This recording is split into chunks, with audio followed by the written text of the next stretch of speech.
I'm going to share 10 things I quit to go from broke to abundant. These are the exact things I stopped doing to make my first $1 million in business a couple of years ago and to become a top 1% earner. So without further ado, let's get into it. Number one, I stopped comparing myself to other people. Here's what you need to understand about this. You go on Instagram, right? And you see a bunch of people living these amazing lifestyles. And, you see a girl that is going from Dubai one week, then Paris, then Milan, then Jamaica, then Thailand, week to week to week to week. And you look on her bio and she's a lash tech. You doing worldwide lashes? No, she's an escort. You're comparing yourself to a lot of people who do gray zone activities, okay? You're comparing yourself to drug dealers, scammers, pimps, and escorts, okay? A lot of people who do gray zone activities is what I like to call it. They're just living a lifestyle and you don't have any clue how it's occurring. And this is why I'm very transparent about how I first started making significant amounts of money. I first started making money as a talent manager in the OnlyFans business. That's how I first started making money, guys. And I'm very honest about it if you see my channel. It's not the only way I made money. I ended up taking those skills, everything I learned there, and taught people about staff management, about content, about pricing, about all sorts of stuff. And now I've helped people make hundreds of thousands of dollars outside of that. So you need to stop comparing yourself to these people because you don't know what they're doing. They might have a forward-facing business and a hidden business. In my case, I was going from place to place to place to place. I lived in Mexico. You'd see me pop up in London, Spain, Miami, LA, Prague, all over the world, bouncing around. No one had any clue what the hell I was doing. So you got to ask yourself when you see some of these people online, like, what are they doing? You're working your good and honest job, right? Or, you have a business running, you're selling some crystal jewelry, or you have a meditation thing you do, or you put together events or something, and you're comparing yourself to people who are scamming. Dog. Once I realized that, I was like, yo, what the hell am I doing comparing myself to other people? Absolutely insane. I'm laughing about it because I find it funny. It's actually crazy, but stop doing that. Comparison is literally the thief of joy. You have good things going on in your life that you don't realize because you're busy comparing yourself to other people. And this is how social media gets you addicted. They put you on this swing of seeing fantasies and seeing things that you would like to have. And then you go back and look at your life and it's not those things. So you have to go back on social media to see those and get the dopamine and feel good. And you're on this comparison addiction swing. You need to stop that. Just work on your life. Work on what you want to do. Work on what you're aligned with. You don't need to get into gray zone activities. I did. So I would never tell anybody, look, don't do what I did, because they're looking at what I did and taking the same path. It's not for everyone. For 99.9% of people, you should never get into the business I got into. That's number one. Stop comparing yourself to scammers and drug dealers and escorts, fam. But number two is lone wolf syndrome. You think you can do everything by yourself.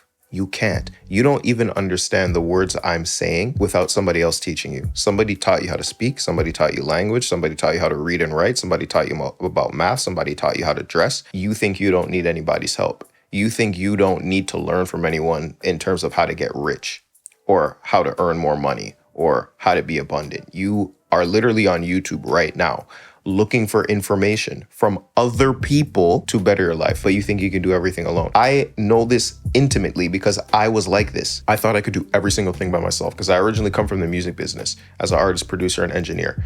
So I was doing everything myself. I would have shot my own videos if I could have done it myself and made it look cool, but I couldn't do that. I was just like, I'm gonna put out good music and that's gonna be it. And I don't need no one's help. And I failed constantly. Failure after failure after failure after failure. No one heard my stuff. No one knew who I was, nothing. Until I got a job at a studio. A lot of people were coming there, a lot of artists who were on the rise, a lot of managers, a lot of business people, a lot of great producers. And I learned and I got their help and I had a community that supported my art. And then boom, 100,000 streams on Spotify, 1 million streams, 3 million streams, because I had the network. And the same thing happened to me in business. When COVID hit, I was entirely broke, sleeping on a basement floor, super broke. Once again, I don't come from money, guys. I don't come from money. I don't have mom and dad's money. money. I didn't hit some crypto pump. I was broke a majority of my life. I'm there sleeping on a basement floor. And I realized to myself, I need to change my circle. I need to talk to different people. I need to talk to people where money is normal. Making a whole bunch of money is normal.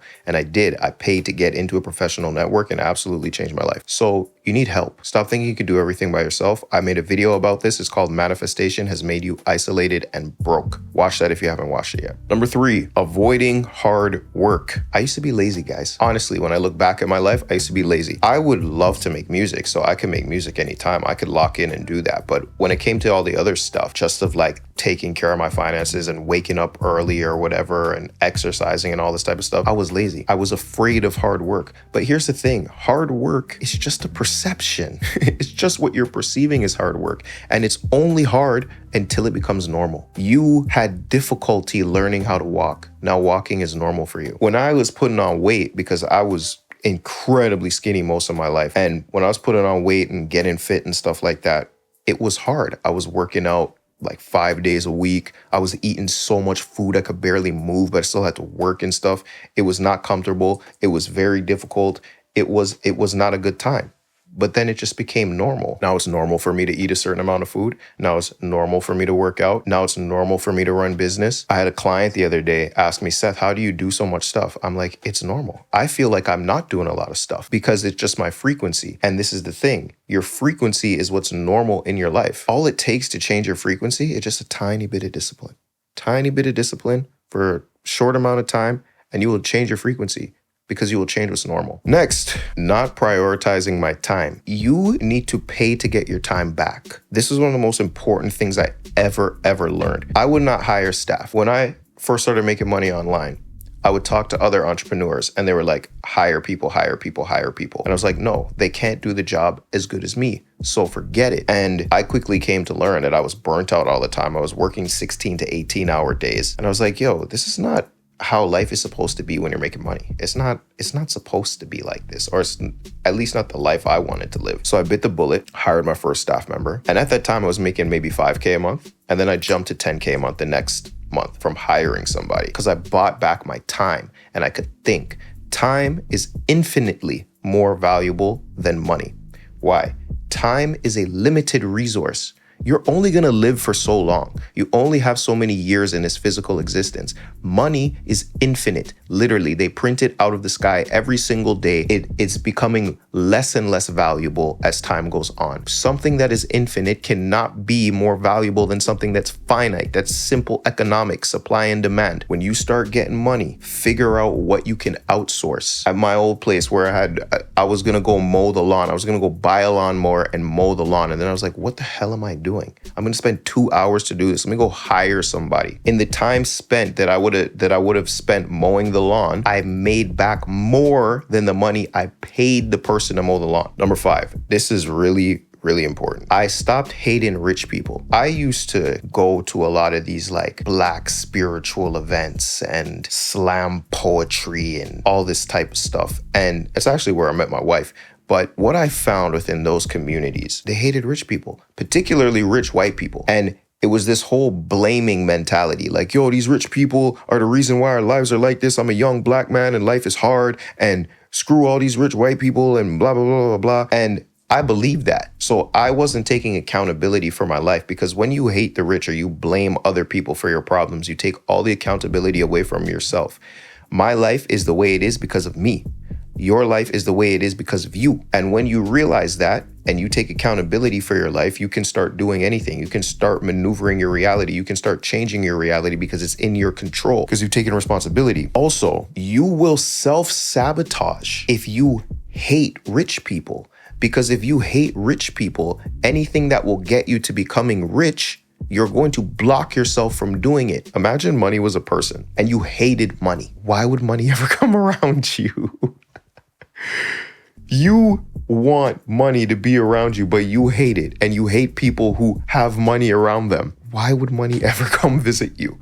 Okay? So stop hating rich people. If you're one of these people who just blames rich white people for everything, settle yourself, man. Don't do that. Number 6, this is kind of counterintuitive to what most people say online. So only listening to people who have the result that you want. Now, this is important to do. Yes. The problem with that is that they have survivorship bias. There is thousands upon thousands of people who have failed and one or two people who have succeeded. You are going to want to listen to these people who have succeeded because they're going to tell you what to do. But it's still important for you to listen to the people who failed to know what not to do. Because if you're doing the right things, yet still have the weight of the wrong things that you don't realize that you're doing, you're going to pull yourself down. The stuff that's supposed to work is not going to work because you're doing the wrong things and you weren't aware of it. So you got to listen to the failures too. I remember when I was in the music business, I was on the train with this girl. She's an artist as well. And we were talking about music, talking music stuff. And this guy, he was an older gentleman. He may be in late 40s, maybe early 50s. And he said, don't do music, it's just too hard. I used to be a musician and it was just burned through my life and I didn't make any money and just don't do it. Just leave it as a hobby. So I thought to myself, I'm like, this is somebody who's given up. This is somebody who failed at what they wanted to do. So I will make sure not to follow their advice. Understand? Some people's lives are a lesson to others of what not to do. And you need to pay attention to that. Number 7, this is kind of an odd one. And it's like relationship based, but lying to women, okay? I was never no perfect guy, y'all. I was not no perfect man. I've lied to women because I wanted what I wanted. I wanted to juggle a whole bunch of women. I wanted to have a whole bunch of females. I've broken hearts. I was not a perfect man in many circumstances. What you find is that you lie, and things fester, and they get worse and worse and worse and worse.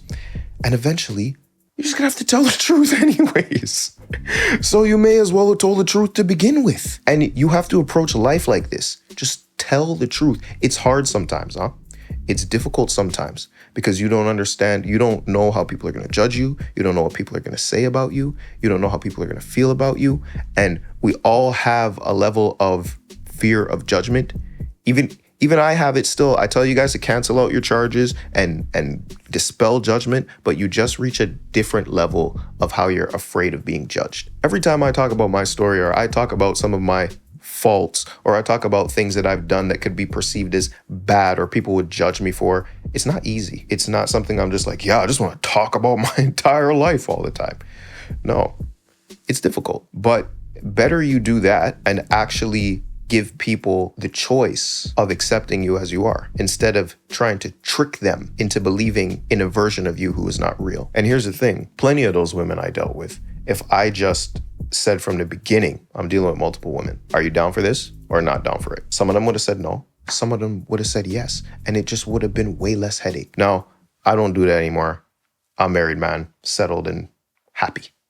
Okay? So don't lie, not just for relationships. Just don't lie. Don't come online and lie. Don't go through your life lying. You want to know how life can be an adventure? Tell the truth. Number 8, I quit not understanding money. You need to understand how the thing you desire operates. Okay, you got to learn what money is. You got to learn how it works. Learn the energy of it. You got to learn how to earn it. You got to learn how to manage it. I always compare money to like a woman. A woman wants to be around a man that knows how to deal with females, how to make her happy, how to make her laugh, how to make her have a good time, how to protect and provide, how to manage difficult situations, how to be good in bed, how to have some swag and some pizzazz and look good when you go out. Money is like that. Money wants to know that you know how to deal with it. Very similar to a woman, but you don't want to learn nothing about how money operates. You got to know how money works. But I used to be like that. I was like, I'm just going to be rich. I'm just going to be rich. Never happened until I learned about how money operates. So do that. Number 9, I stopped avoiding difficult conversations. Here's what you need to understand. The longer you take to deal with something is the longer it festers, similar to what I told you about the lying thing, until it becomes just this huge, gaping, terrible wound that you should have dealt with long before. And now you have all these problems because you never had a difficult conversation. The conversations that you are avoiding and the things that you are avoiding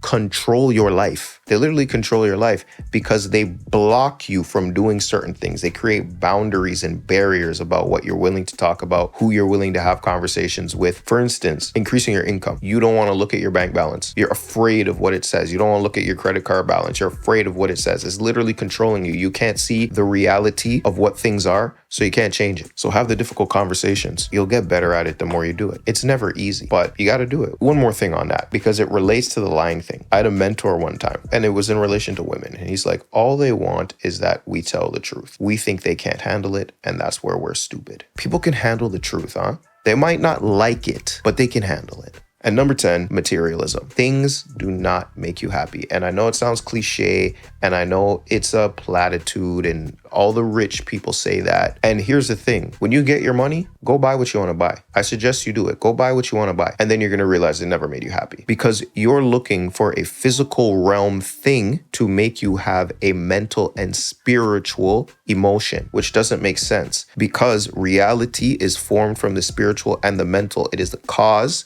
and the physical is the effect. So you're trying to get a car, an effect, to make you feel a certain emotion. You'll never feel it. You'll never fill up the void. And I know this because I did it. I went and bought a whole bunch of stuff, paid for all kind of expensive things, and was never any happier. What makes me happy is purpose, mission, vision, and being of service to people. The happiest I am and the most grateful I am is when I see my clients get results. When I see a client close their first $1,000, $2,000, $4,000 sale, $25,000 week, $40K month. Had a client the other day, she said, flying first class is my new norm. You know who you are if you're watching this.